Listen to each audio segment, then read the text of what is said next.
Hi. So, carrying on with metallic bonding, I now want to show you some of the properties of metals in the lab that we talked about. I hope you can see this. So we have power pack. We've got the positive and negative leads. Positive lead goes through a bulb, and I've got two crocodile clips. If I just clip these together, why not? Let's just turn the electricity on first. See that electricity's on? If I touch these together, watch the bulb. Bulb comes on. So this is a circuit we can use to check if something conducts electricity or not. And if I connect it to, I don't know, beaker made of glass, won't conduct, bulb stays off. So I want to do that now with, let's discuss the beaker does not conduct because there's no free electrons and no free ions. Either of those will make it conduct, and there's none of those present in the beaker. Right, now, copper metal. Copper metal, if you understand the structure that I've been through in the video, it contains free electrons. And if I clip this side, whoops, I missed. Clip that side there, and the other crocodile clip that side there, you can see the bulb comes on because the copper is conducting the electricity. If we talk about electrons jumping out of one crocodile clip into the copper, then they're jumping out of the crocodile clip into the other, they're jumping out of the copper into the other crocodile clip. And so there's a circuit of electrons moving around.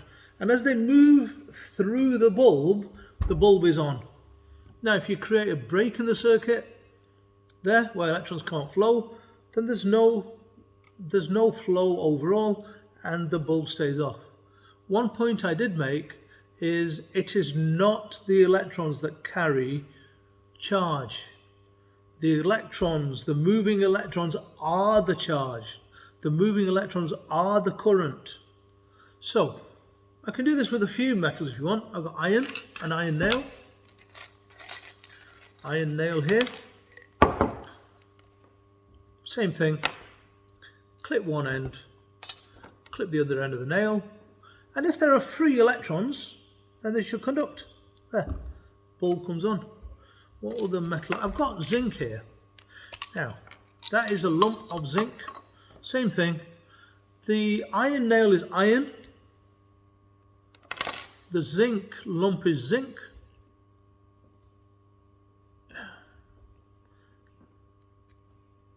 Clip it in there like that. See? Bulb is on. Take it off, on, off. Do Morse code with it like that. Anyway, I need you to know that metals conduct electricity because they contain freely moving electrons. Okay, two other properties then. How about whether metals have low or high melting and boiling points? Maybe I need to move my... Let me just move the camera. I can't reach. So let me just move it so you can see that. Perhaps even angle it downwards.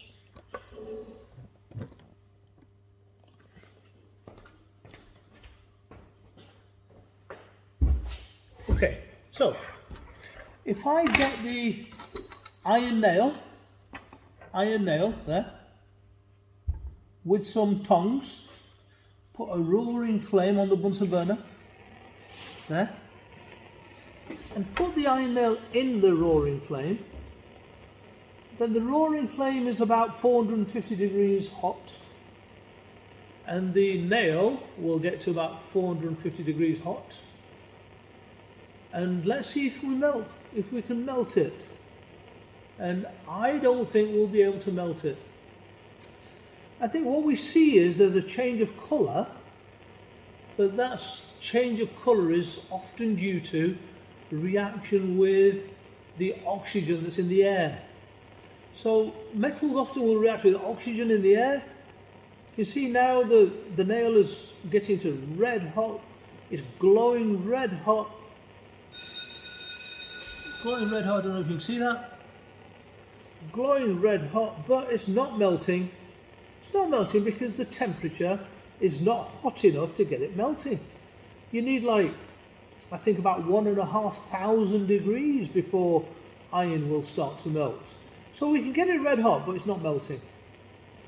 And so it's got a high melting point. Similarly, I could do the same thing with zinc. Oh, it's gone out. Matches again.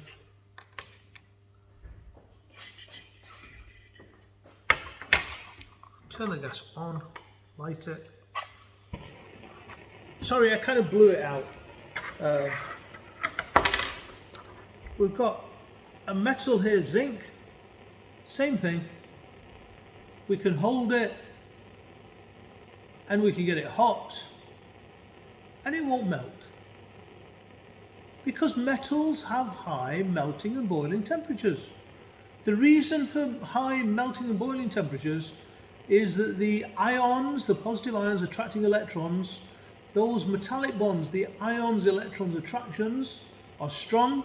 Those metallic bonds are strong, and in order to get this to melt, you have to break those. And those being strong, it takes a very high temperature to do so.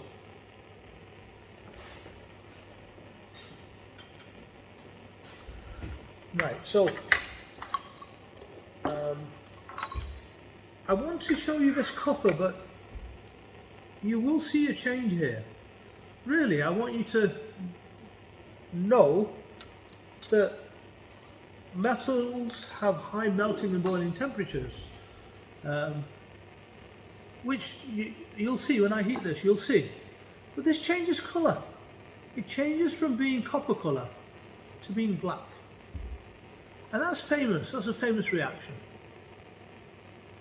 It's famous because that black colour is copper oxide. I don't know if you see that. So where it was heated goes black. That's reaction with air and oxygen. So copper forms copper oxide, which is black, on the end that was hot. And the end where I'm holding it, which isn't hot, that stays as copper.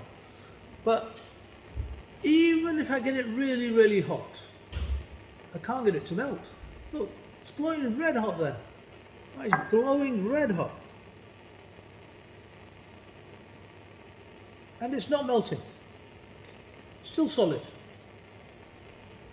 Okay, so let's put that on the yellow flame for safety. Let's get this in the sink for safety.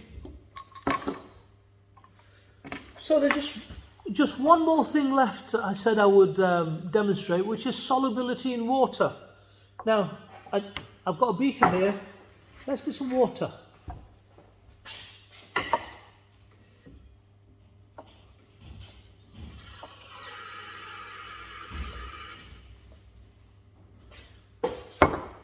Right, I've got some water out of the tap, and I've got some copper, which I showed you last time in copper turnings. I've scrunched it up, and I'm going to put it in the water,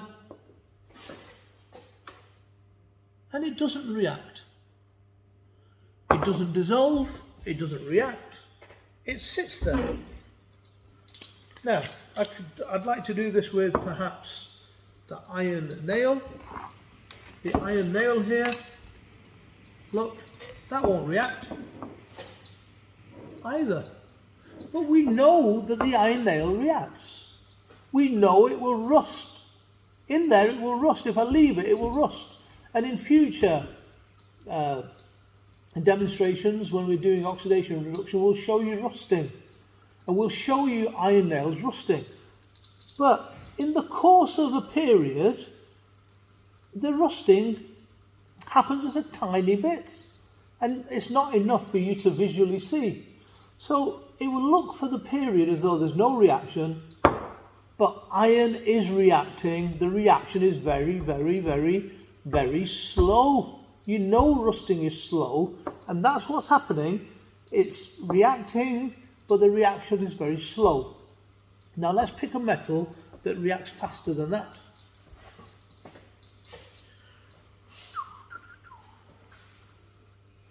How about zinc? Now, zinc reacts faster, but not fast enough. We will see here the zinc. We will perhaps observe the odd bubble, one bubble every 10 minutes. So the reaction is slow with zinc. It's even slower with the iron, and there's no reaction with the copper. And in terms of dissolving, none of them dissolve. I mean, we can talk about the reactions, and we will in the next video, in the next topic, but in this topic, when we're just talking about metals, they don't dissolve in water. Some of them react with water. All of them conduct electricity because of free electrons, and melting temperatures, they all have high boiling and melting temperatures, so they're very hard to melt. Okay, I'm going to stop it there.